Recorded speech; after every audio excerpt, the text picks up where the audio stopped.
আমি আপনাদের কাছে আমার ছেলের হয়ে মাফ চেয়ে নিচ্ছি। ছাত্রদেরকে যেভাবে গুলি করা হচ্ছে, হত্যা করা হচ্ছে, এটা কোনোভাবে আমি মেনে নিতে পারি না। ফারাজ করিম চৌধুরী দীর্ঘদিন ধরেই সামাজিক যোগাযোগ মাধ্যমে পরিচিত মুখ। তরুণদের আইকনে পরিণত হয়েছেন বিভিন্ন সময়ে সাধারণ মানুষের পাশে দাঁড়িয়ে। তবে চলমান কোটা আন্দোলনের শুরু থেকে অনেক কন্টেন্ট ক্রিয়েটরদের দেখা গেলেও ফারাজ করিম চৌধুরীর অংশ না নেয়া ভালো চোখে দেখেননি অনেকেই। বিষয়টি নিয়ে আন্দোলনকারীদের সমালোচনার মুখেও পড়েছেন ফারাজ। তবে দীর্ঘদিন পর হলেও ফারাজ করিম চৌধুরী তার অবস্থান অবশেষে স্পষ্ট করলেন। ছেলের হয়ে মা রিজওয়ানা ইউসুফ চাইলেন ক্ষমা। সামাজিক যোগাযোগ মাধ্যমে এক ভিডিওতে ফারাজ ও তার মা কথা বলেন। আজকে না আর চুপ থাকতে পারলাম না, আর ভয় আমার লাগছে না। আজকে আমি আমার ছেলের জন্য আপনাদের কাছে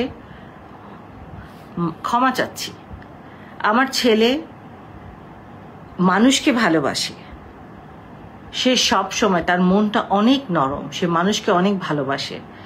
আজকে আপনাদের পাশে সে হয়তো সশরীরে নাই, কিন্তু মন প্রাণ হৃদয় জুড়ে সে আপনাদের সাথে। আজকে বাংলাদেশের অনেক মানুষ আমাকে অন্যভাবে দেখে। আমি আমার পজিশনটা বলি। আমার পজিশন একটা একদম ক্লিয়ার, যে ছাত্রদের উপর যেই প্রথম কথা হচ্ছে, ছাত্রদেরকে যেভাবে গুলি করা হচ্ছে, হত্যা করা হচ্ছে, এটা কোনোভাবে আমি মেনে নিতে পারি না। ফারাজ করিম মানুষের এমন দুর্যোগে পাশে দাঁড়াতে না পারায় নিজের ব্যর্থতা স্বীকার করেন। এই আন্দোলনে আপনাদের পাশে না থাকতে পারাটা আমার জীবনের সবচেয়ে বড় ব্যর্থতা। আমি বাংলাদেশের মানুষের শত্রু হতে চাই না। আমি যুদ্ধ করে অনেকের পাশেও দাঁড়িয়েছে। আমার অনেক বড় ব্যর্থতা সব সময় ছিল। আমি জীবনের বেশিরভাগ সময় আমি আপনাদের জন্য কাজ করতে গিয়ে ব্যর্থ হয়েছি।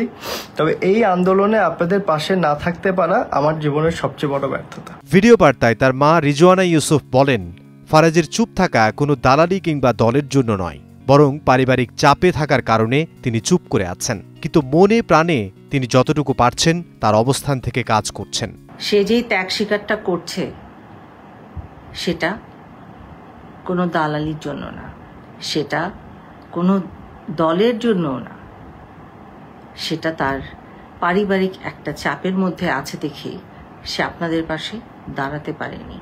আমি যাতে বাংলাদেশের মানুষের কাছে শত্রু না হয়ে যাই, আমি এই যতটুকু কাজ করছি, যতটুকু সম্মান দিয়েছেন, এটুকুই আমার সমাপ্তি। আপনাদের অনুমতি পাইলে ক্ষমার প্রয়াশ্চিত করার চেষ্টা করব। কিন্তু এখন ছাত্রছাত্রীরা আমাকে মেনে নাও নিতে পারে, আমি জানি, আমি এটাও বুঝি। কিন্তু অনেকে তাও ডাকে, কিন্তু আমি চিন্তা করি কোন মুখ নিয়ে যাব। আমি প্রথম থেকে তো ছিলাম না। ফারাজ করিমের বাবা ABM ফজলে করিম চৌধুরী বাংলাদেশের একজন রাজনীতিবিদ। তিনি চট্টগ্রাম উত্তর জেলা আওয়ামী লীগের সভাপতি এবং চট্টগ্রাম 6 আসনের বর্তমান সংসদ সদস্য। এর আগেও তিনি 4 বার সংসদ সদস্য নির্বাচিত হন। ইমদাদুল হক, সময় সংবাদ, ঢাকা।